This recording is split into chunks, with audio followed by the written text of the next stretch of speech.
Welcome to The Gap, where it's our mission to bridge the gap between training and on-field performance. I'm Brett Hart, owner of Hitman Performance. And I'm Dan Labadia, the owner of Jack Javelin. Hope you guys enjoy the show. Welcome back, everyone, to this episode of The Gap. Today, we have special guest Sam Davis from Neurologic Fitness on Instagram. It was cool seeing his style of training. Like, I've been trying to find ways to incorporate more of that extreme isometrics into just sports performance realm. Definitely something a little bit newer. I know for us that know, it's been around for a while, but for people that are probably just coming around on the scene to see this, it looks brand new to them. It's cool to have Sam here to help explain it a little bit. Sam, take it away. Yeah. So like you said, I'm Sam, from Middle Tennessee, but currently living down in Jacksonville, Florida.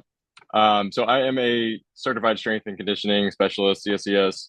I've been in this industry for about 10 years now. So, I mean, it's been a long journey getting to the point where I'm at now. Originally, I was, basically went to school thinking I was going to do PT. Like, I feel like the majority of people in our industry, you go get your exercise science degree. Next step is PT. But kind of, I gave that a shot. I did a couple internships and stuff and realized pretty quickly that that's not the route I wanted to go. It just didn't really do what I thought it was going to do. It wasn't really as exciting as I was hoping for. So I kind of had to pivot and figured out strength and conditioning was kind of another option within our industry, and kind of went that route, and basically ended up interning at a couple cool places, a couple of colleges back in Tennessee. And then in 2018, I got to come down to Jacksonville, and I spent a season with the Jacksonville Jaguars. So I spent, a whole season working with the team. And that's where I kind of got introduced to some of the neuro modalities, some of these different approaches. One of the strength coaches there, Jess Langvart, he introduced me to RPR. So I don't know if you guys are familiar or not, but that's kind of where I got my start with some of this stuff. And then basically since then, I've just been chasing that rabbit hole. Nice, dude. I mean, I've listened to Dan Fichter's work almost religiously, like him and Chris Corfist on the Just Fly podcast with Joel Smith, and then diving into Jay Schroeder's work, and then all of that. The brain plays such an important factor in everything that we do. So it's really cool to just see it getting exposed more. It's not just about the squat, bench, and deadlift. It's about like how your mind is set up in order to actually do what you want it to do on the field. So talk a little bit more about the coaches that had an impact on you. I know I just labeled like 5 off the top of my head. There's plenty. There's a lot to go into what we do, but just if you had to pick like a Mount Rushmore of coaches, like who would be your top 4 to 5? Yeah, no, you nailed it right there with a couple of them. Dan Fichter, I'd probably put at the top of my list. Just a great overall dude with so much knowledge in so many different areas. You listen to all his stuff, and it's just, you start connecting all these pieces together of like where he's getting his information from, and then you kind of start chasing some of those rabbit holes, and it's unbelievable the stuff you start to find. So Dan for sure. Same thing, Jay Schroeder, Dr. Tommy John. Let's see, Sean Sherman, so the Square One guy, he's great. Yeah, I'd say those are probably the main ones. Yeah, no particular order, but all those guys I've learned a ton from over the years. In terms of, I see a lot of what you post is a lot of those like fast twitch movements, a lot of those Jay Schroeder type movements that, Brett posts about a lot. So, we've always talked about how the base and layering the base before you kind of are into those fast twitch drop catch type movements a lot of times comes from doing extreme isometrics. So can you just elaborate a little bit on like how, why, and when you would do those extreme isometrics? And in terms of extreme isometrics, are you talking extreme duration or extreme range of motion? I would say both on that.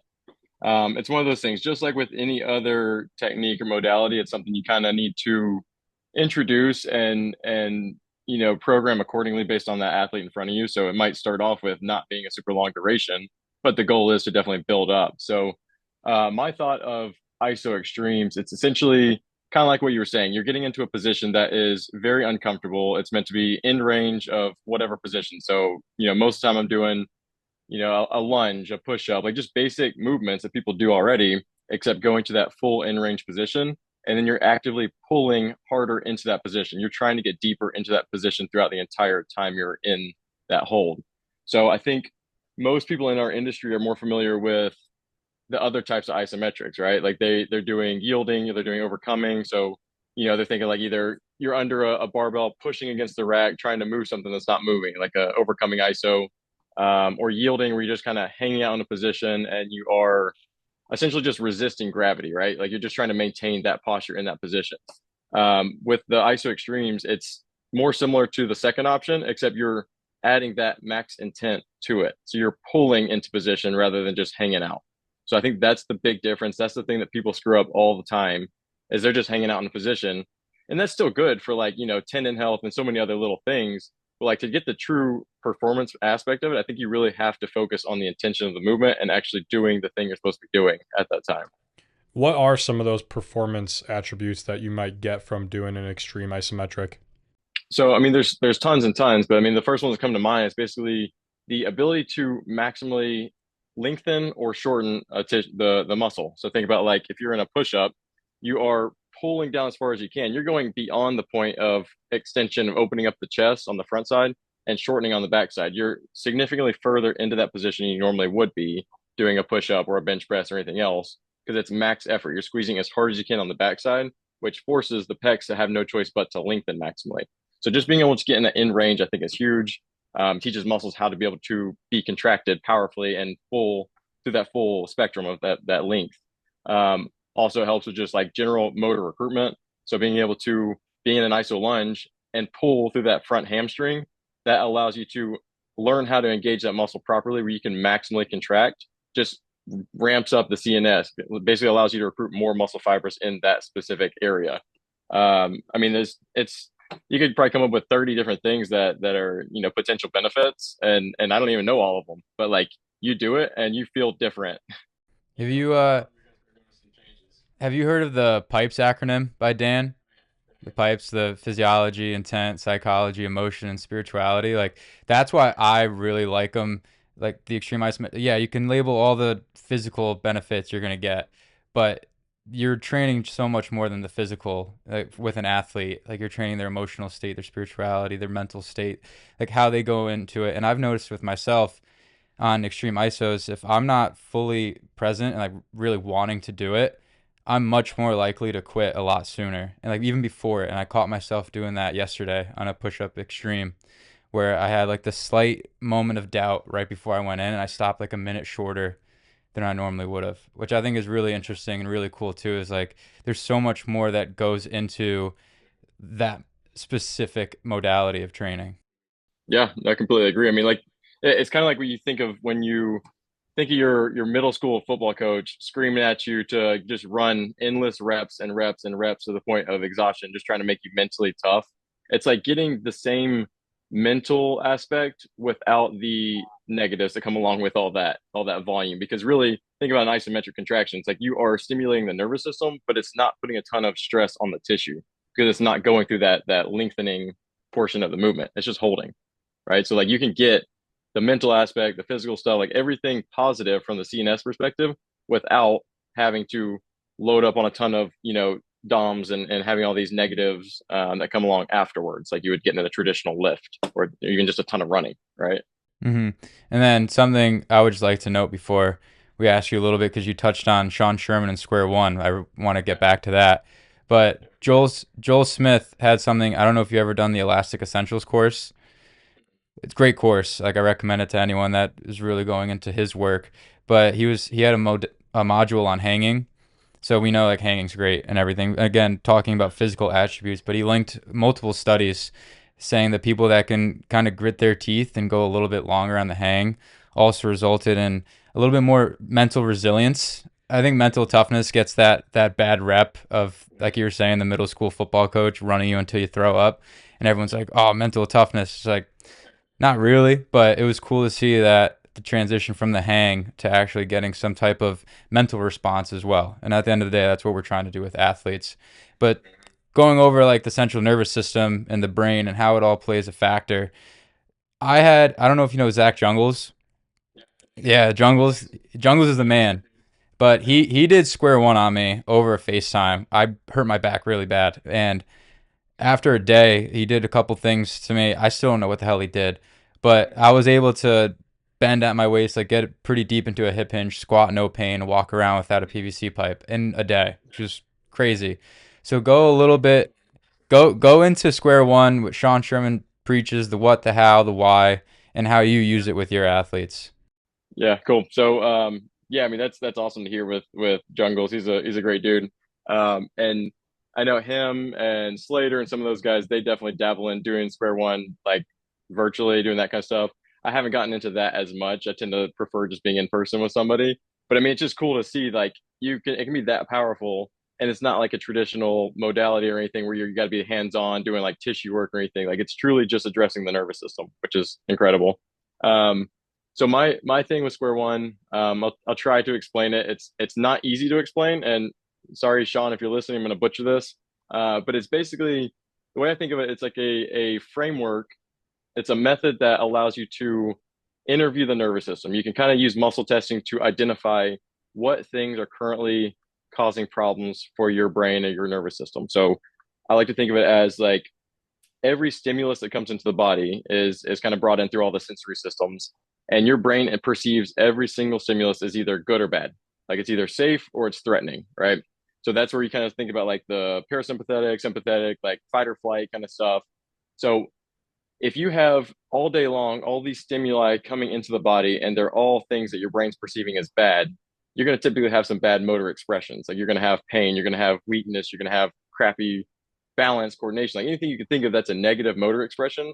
That stuff starts to show up when your brain can't process information well, right? So when information comes in, it's got to make a quick decision. Is this good for me or is it bad for me? If it's bad for me, obviously it's going to change what it does to try to keep you safe because that's all it cares about. It's our brain's only goal is survival. It doesn't give a shit about performance. It doesn't care about anything else. So with square one, you can kind of go in, assess stuff. You can figure out through muscle testing which things are bad, and there's methods to reset it through isometric contractions. You can do it through visual and vestibular things, but basically go in and convince the brain or change the perception so that that same thing that was bad a second ago is no longer a bad thing. So, for example, like let's say you had a back pain or whatever it was, back pain, hip pain, whatever, in a squat. Well, if we just convince your brain that that pattern is not a bad thing through square one, then a lot of times things start to open up, pain starts to go away because you're just giving it permission to get back into the range of motion that it should be able to get into.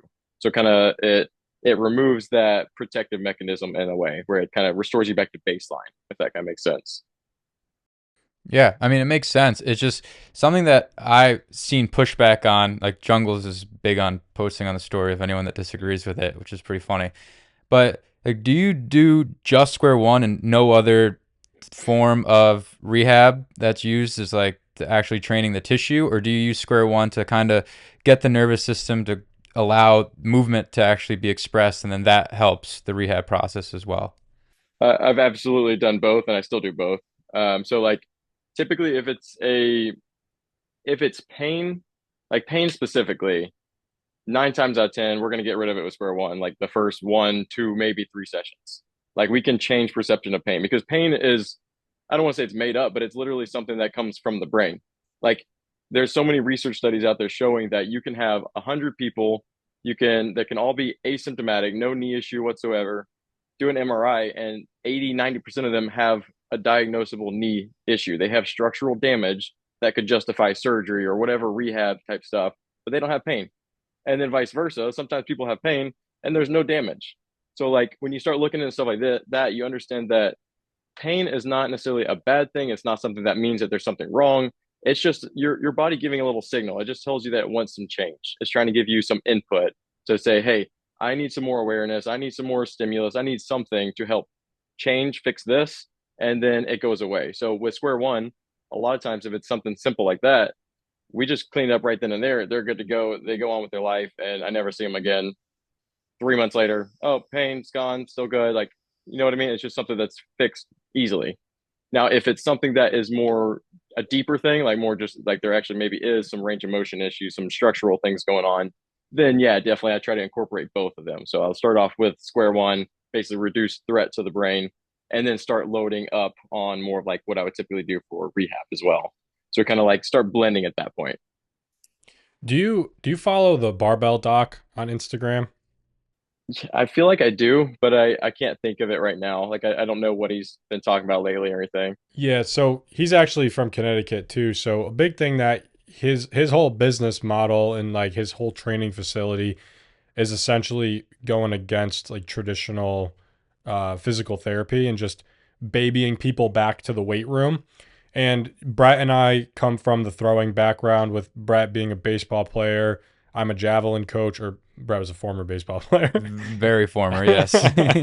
And then Very washed. and I'm a javelin coach. So a lot of what we've seen in traditional rehab has been like the J bands and the ER, and a lot of just stuff that isn't actually progressing the athlete. And so, I mean, I just think that Barbell Doc is a cool person to reference because his whole PT facility is literally just, it looks like a collegiate weight room.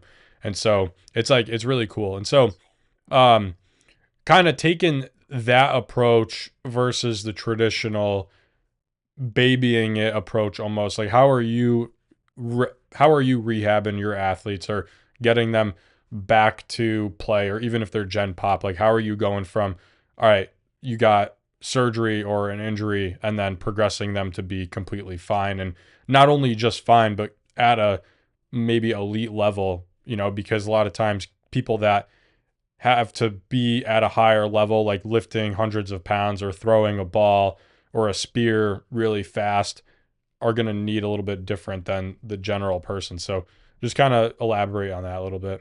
Yeah, yeah, no, I get you. There's, a thousand ways to go with that, but yeah, I mean, I think I completely agree with what you were just saying about the barbell doctor guy. It's That's my biggest problem with traditional PT is it's very cookie cutter. Everything looks the same. You come in with this injury, you get this treatment plan, and it's usually super underdosed. Like it's going to be to the point, especially when you're talking about athletes, like you were saying, they need a certain level of stimulus. They need to get to a certain point, not just back to can I move this thing, but can I move this thing powerfully? Can I move it well? Can I move it accurately? Like it's a whole different level that I feel like general pop doesn't see. Traditional PT doesn't really address it correctly.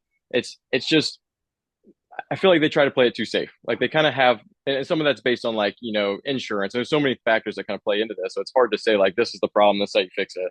But in general, yeah, I mean, I think most people need significantly more work than they're getting through PT, and that's general pop, that's athletes, that's everybody.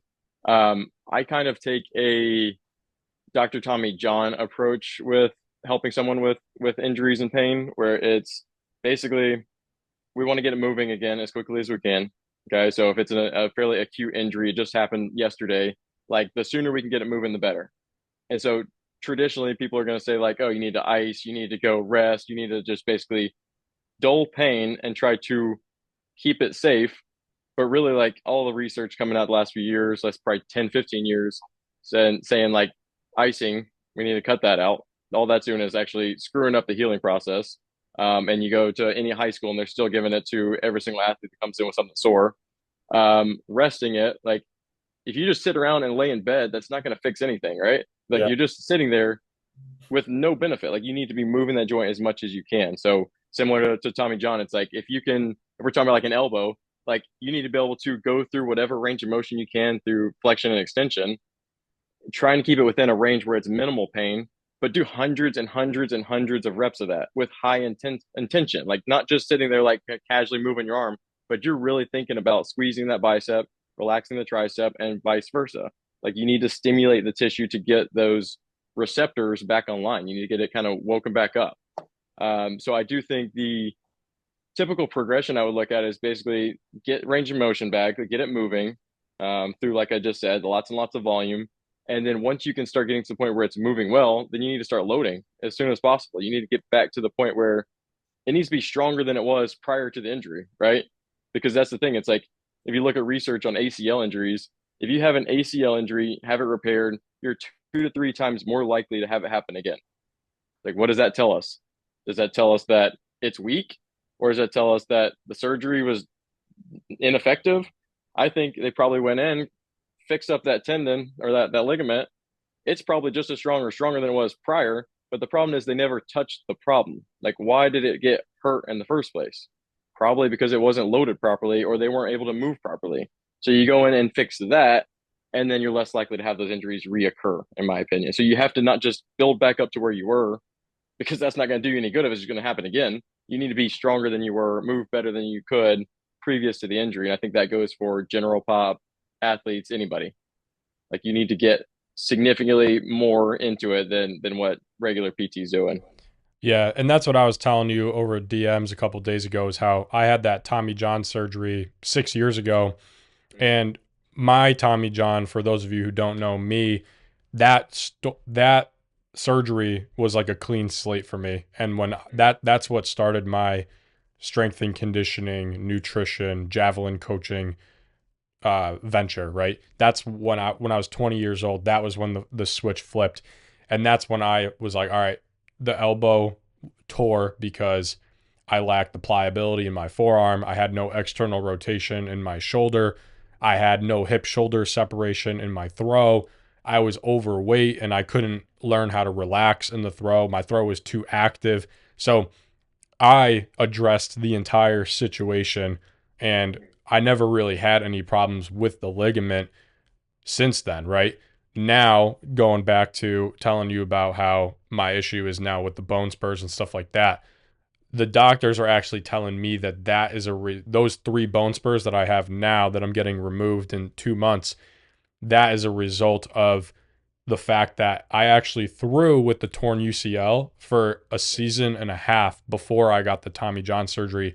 So essentially, what happened was for a prolonged period of time when I had that tendon and that ligament instability, it just my elbow was constantly used to applying pressure and getting inflamed, and then inflammation dying down, and then applying high forces of velocity, getting really inflamed, and then coming back down. And this cycle of me throwing with a torn ligament for a year and a half, then I got it fixed. And because that pattern was up and down for a year and a half before the surgery, and then it was fine.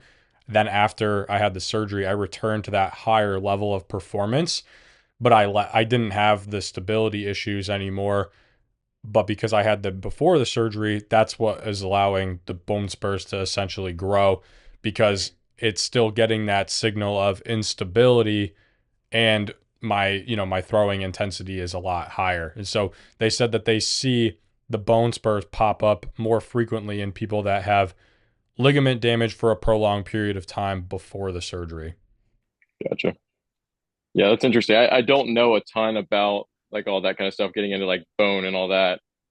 My understanding would be like the only reason you would create a bone spur is just excessive tension, I would think, because the way I think of things is like your body's laying down connective tissue, whether that's, fascia, tendon, ligament, bone, like anything hard, because it's trying to save energy. So if there's constantly strain on an area, I would think that's a strategy of the brain to try to reduce tension on the muscle and save energy. So it creates this callus, this thing to be able to like support structure and load. Yeah.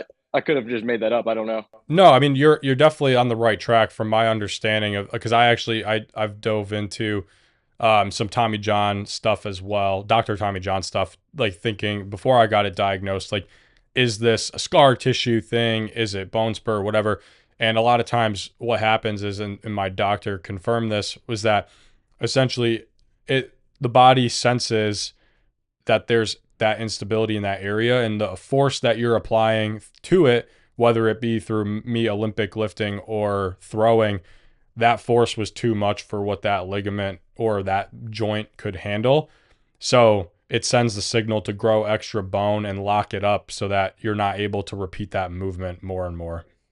Yeah, that makes sense. Yeah, and it's honestly it's very similar to any other joint issue from what I've seen. It's like if it's unable to tolerate a certain level of force going through that joint, that's when you start having all these things that are, once again, protective mechanisms, because your brain doesn't care if you can throw harder. It cares about keeping you from ripping your elbow off.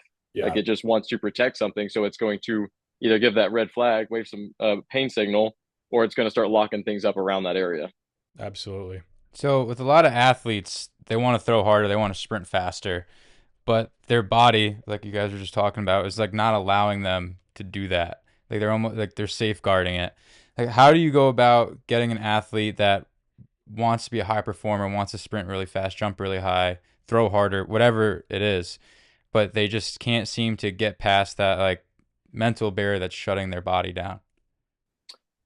So I mean, honestly, so going back to some of the square one stuff, um, one thing that I think a lot of people with square one, they typically use it primarily as a pain type of technique. Like they're trying to reduce threat to decrease pain. But I also use it fairly often with athletes where they are trying to do a specific thing. Like I said, they want to hit a certain vertical jump, they want to run a certain speed, they want to do whatever it is. And once again, I think it was who was it? Jay Schroeder said everyone can run fast, everyone is strong, but they can't all display it. And it's like, why can't they display that? Like you hear the stories of the the grandma that picks up the car to save her kid or whatever it is.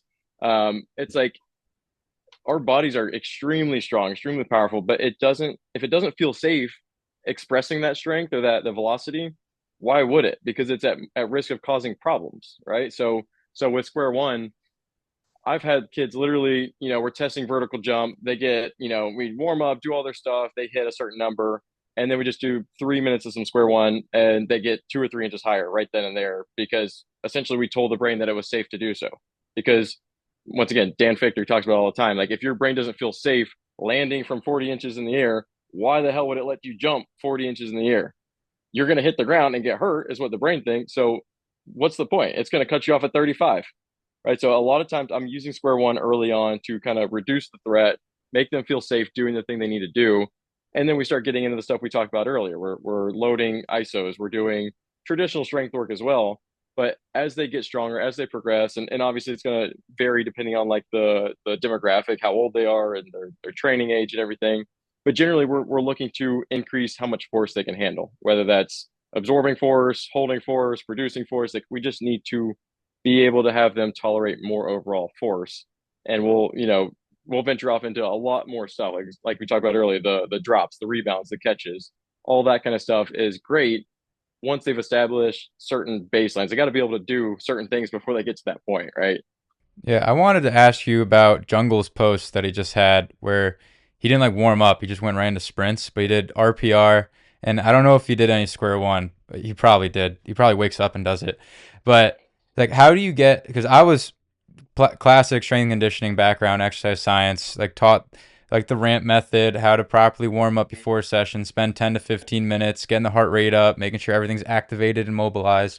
And then I see you guys just rub yourself a little bit and then you're able to sprint 100%. Like I don't like I feel like a lot of people wouldn't feel ready at all to do that. And I'm just curious on like how do you get someone like me who's like I need at least 20 minutes to get feeling good before I can even think about sprinting to just do a little bit of RPR and square one and then off I can go and no pain. Yeah, no, I mean, it's one of those things that's like I genuinely believe basically like what Jungle said. Same thing Caldi says with his guys. It's like you give the brain a little bit of feedback, you let it kind of get primed through a couple of movements, like he did the some RPR, maybe the goat drill, those kind of things to kind of just prep the CNS. You're getting things firing, you're getting all the systems kind of synced up and coordinated, and then it's a combination of that, and then also obviously the training that you do to be able to tolerate a certain level of force. So like I would never have a brand new athlete come in and be like, all right, screw warm ups. We're not doing that anymore. Hit, rub this spot and then go run. Like they might get hurt. Mm. However, after I've trained them for a month or two, there's a pretty good chance we're going to be cutting out a lot of that warm up because my big thing too is like whether it's my athletes and they have 1 hour 3 days a week with me, or it's myself personally. I got a family, I got kids. Like I'm limited on time. Like I can't always spend 3 hours in the gym every day. So it's like why would I want to spend 20 minutes of my hour, what is that, a third of my session doing stuff that's not changing, that's not creating adaptation? Like it's literally meant to help you feel better for that session right then. It doesn't carry over to the next day or the next day or the next day. So in my opinion, that's all wasted time. So if I can do a little on the front end to prepare the body physically and from a neuro perspective so that it can handle whatever we throw at it, we save that 20 minutes, maybe take it down to 3 minutes. That's 17 more minutes every single hour that I get to actually work on adaptation stuff, like trying to get them better. So for me, what that looks like is, well, just like Jungles, I've done square one for 4 years now. So I've reset about a million things on myself personally. So just the overall level of stress to my brain, I feel like is fairly low. Um, and then RPR is a really great, just like simple tool, super, super easy. Anybody can do it. Takes about 3 minutes, knock out a couple spots real quick. I don't know if you guys have ever seen any of it or seen any like the demos or anything. I've done it. I've done it a little bit, but can you go over the spots real quick, like the main spots? I know like behind the ears for some reasons, the glutes, Yeah, that's and glutes. then So zone it one, it's is. basically you're rubbing the sternum and the upper part of the rib cage, and that is supposed to wake up the diaphragm, so it helps with breathing. You got your psoas, which is basically, but find your belly button, go over an inch and down an inch on both sides, dig into that area like lower abdomen. That's for the psoas, and then behind the head, like you said, around the jaw, that's glutes. It keeps going through zone two, zone three for more, distal stuff, but really my thing with RPR is like once you do all this stuff and you kind of run it through the square one framework, you don't have to keep doing it. Like that's the thing. I used to do RPR every single day before every single lift. Now I just do it every once in a while. If I'm in a set and something doesn't feel good, like, I'm like, all right, I feel like my left glute's not firing well. Like I'm going to come over here and dig in for 5 seconds. And usually it feels better. But like 9 times out of 10, I don't even do RPR anymore because I've kind of primed the CNS to the point where it doesn't need it. But that's how I look at training. And what I think is really cool is the fact that like what I do in the weight room is allows me the freedom in regular life to do literally whatever I want to do at any point in time. Like I tell my clients all the time, literally call me, say go do a freaking sprint, max effort, and I'll do it. Like I don't give a shit because I don't have to take the time to warm up. If you guys want me to sprint, I'll go sprint right now. It doesn't matter. Like you don't have to do all the stuff if the Just body isn't bring a prepared laptop to with handle you. force. Dude, that's extremely fascinating to me. Like that actually blows my mind just on how people like that's like the we were talking with Caden on the last podcast of like fast and game fast and like getting to that point of the ability to not have to think about it. You just are it. Like you're just fast. You are just athletic. It's your being. You don't need a 20, 30 minute warm up. You don't need like I've seen some pro baseball guys go through like an hour and a half long routine of foam Mhm. rolling and stretching and it's crazy. And but then you see dudes that come in and like maybe slug a bang and throw 95 off the mound after two or three warm-up throws. And it's just I don't know where the disconnect came in. I guess maybe it's just strength coaches wanted like regimented time, making sure like they don't get hurt. But then you have freak athletes that just don't warm up and they just go out there and can just do exactly what they're supposed to do. Well, and to some degree, I think of you guys, Jared Burton, Dr. Burton. Sounds familiar. Just started getting into some of his stuff like in the last couple months, but I think he's got the right idea with stuff where like especially think about you as a kid when you're 12 years old, you guys go out, you're on the playground and you're like, let's go play tackle football.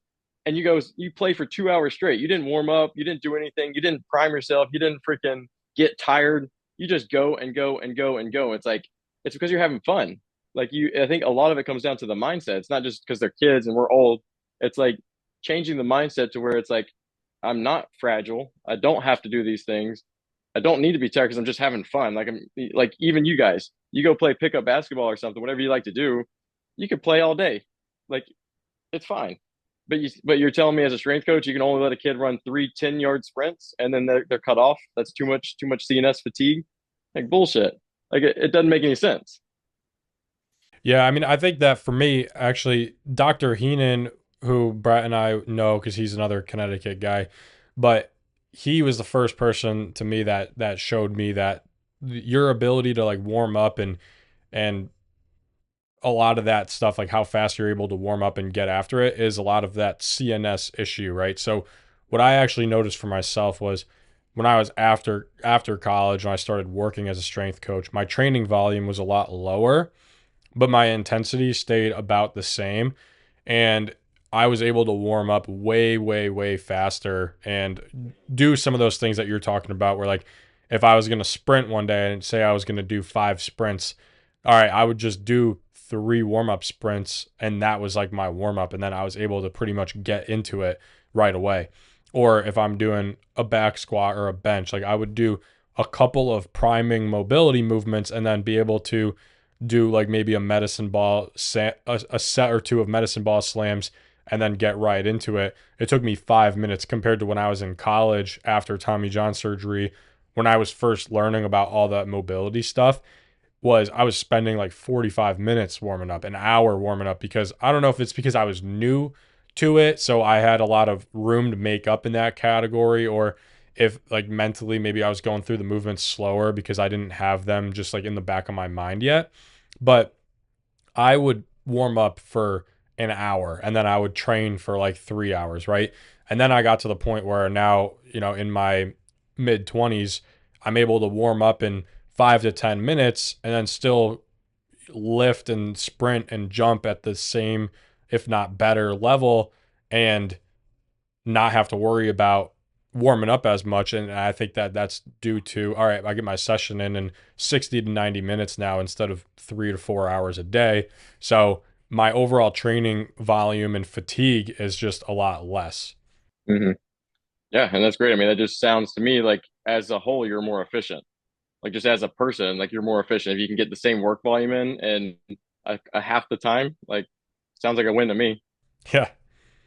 Um, I had a question too about because I'm noticing just how great I feel, honestly, the past 2 weeks of doing. Coach Saz is writing me programs and help me out with like extreme isometrics and like different modalities in that way of like doing metronomes in a commercial gym. Like I think it's pretty funny, but like just movement wise, I feel a lot better from doing. I did Will Rattel's Hoss 2.0 program, like great program, but it's 4 days a week of just heavy barbell lifts. So like what are your thoughts on like the traditional S&C model? Like where do they miss the boat with prioritizing or maybe having that bias towards like the old school powerlifting mentality and like where I think it might actually hurt some athletes' potential? Yeah, no, that's yeah, there's a lot to put into that because like first I just want to say like I enjoy heavy lifting. I think it's fun. I think, Oh, so do I, but I feel like shit all the time. Yeah. Yeah. but from a performance perspective, I think every athlete probably has a certain level of strength that's required for their sport.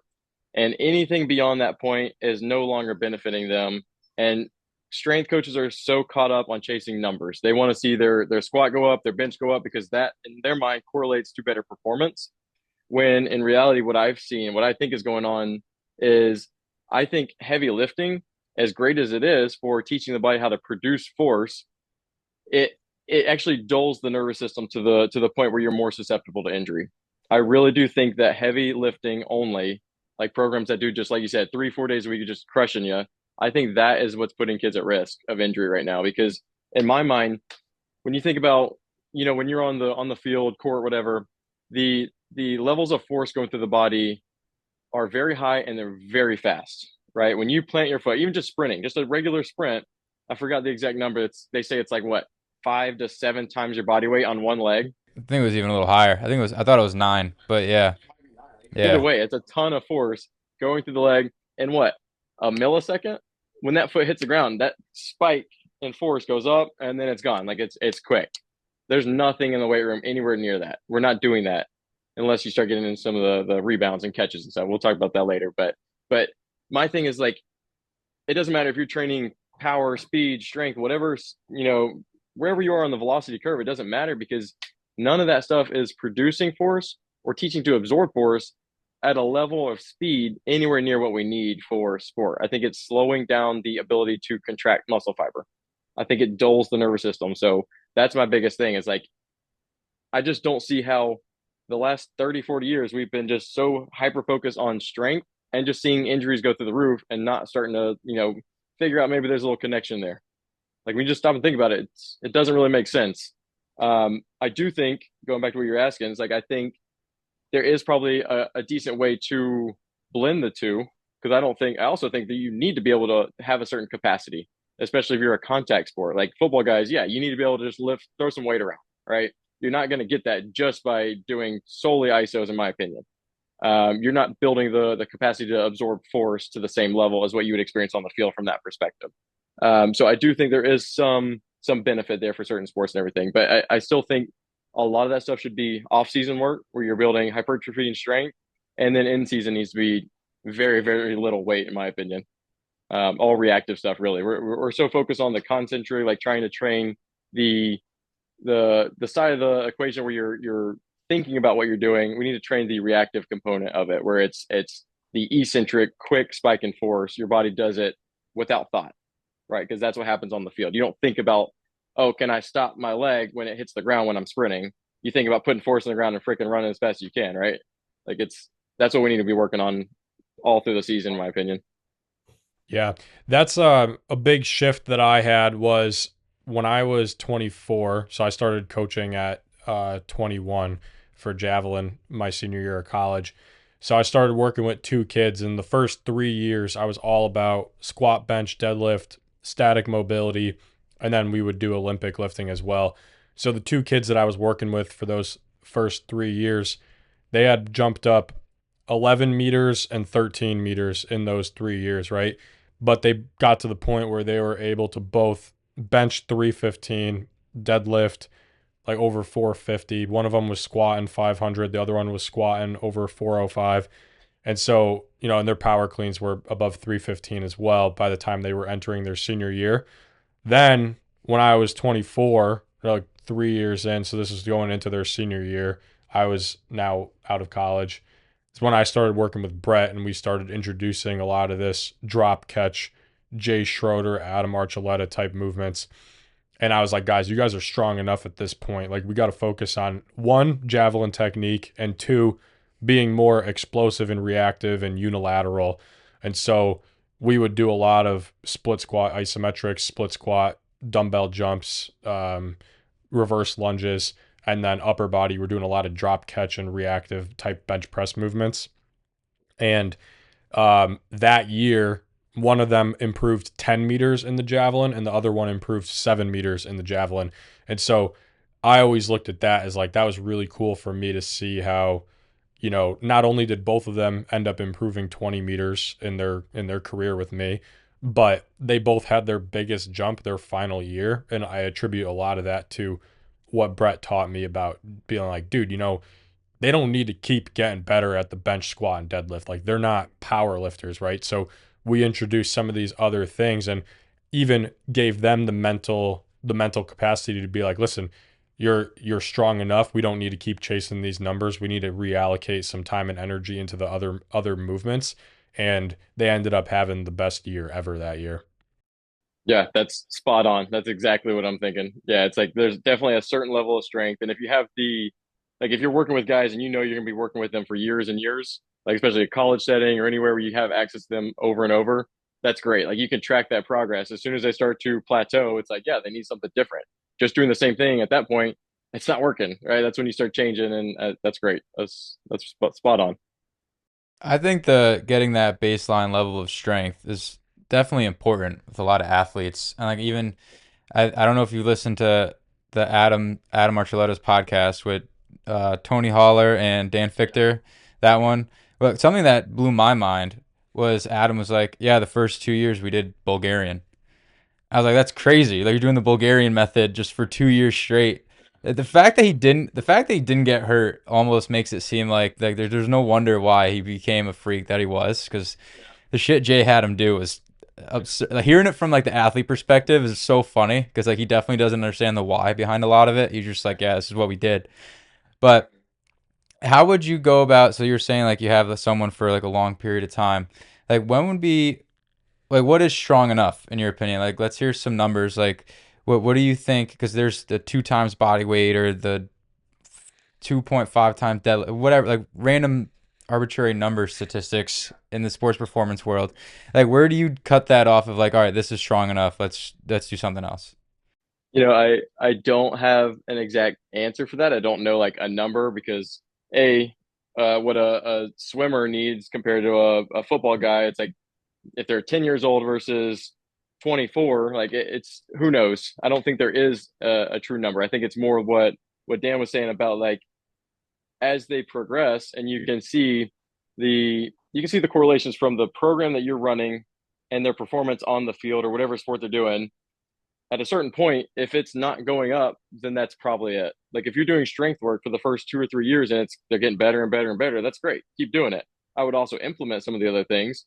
But at a certain point, if it plateaus, I mean, there's your answer right there. So it might be 315 on a squat, it might be 225 on a squat. I honestly don't know. I think you can kind of tell too based on just like looking at how people move. It's like how quick are they? How twitchy do they come off? Like when they're running, jumping, are they elastic? Are they slow? Do they take a lot of time to put force in the ground? Like I think there's a ton of things you can just see from a coach's perspective of just watching people move. That probably gives you a better answer than anything else besides if you have the numbers like he was saying, where you can just track their actual sport performance. Do you have do you have a formal assessment to see if like you can like there's different archetypes of athletes, like if this athlete needs more just true strength work, this one needs more like isometric work or neurological work, like do you have any type of assessment or is it just based off of the feedback they give you?